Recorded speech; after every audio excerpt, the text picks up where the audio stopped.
Mr. Musolimas, what new policies and/or enforcement measures have been adopted to stop conflict of interest and nepotism that has reportedly surrounded the McFounce administration? Well, that's quite a question. Certainly there were recently new policies put in place for conflict of interest for the county Office of Education that I think are a significant improvement over what was previously in place. And so it delineates more as to who should file a Form 700, for example, and what should be filled out on those forms. Also, conflict of interest as far as entering into contracts and other issues. So I think that's a definite improvement. As far as nepotism or the ability to hire relatives or children, that really has not been addressed at this point.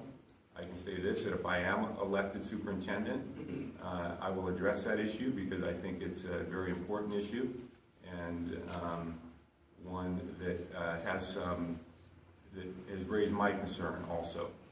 So in a perfect world, and you're the superintendent, and you're addressing nepotism, what's the plan? No one gets to hire a family any closer than a third cousin, or what happens No, there? I think that one thing that is unique about the County Office of Education Superintendent of Schools that is different than a school district. In a school district, the employees are employed by a publicly elected school board. At the County Office of Education, the employees are employed by the superintendent of schools, not the school board. And so that's why if I am elected, I can say this, is that my children, I don't think it'd be appropriate to have my children working at the County Office of Education when I'm publicly elected, and they would, in essence, be hired and working for me. And so that I don't believe would be appropriate. And so that is something I would commit to. Now, beyond that, though, is,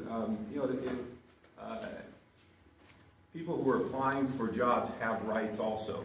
So any kind of policies have to be written within the laws of the state of California. Because you cannot make a blanket statement legally and say that any relative of any employee or any high-level management relative can't work in an organization. That would violate California state laws, employment laws. So it has to adhere to California state laws also. But I think that's an area we need to review those policies and revise those policies and make them so that we're more responsible as a public agency.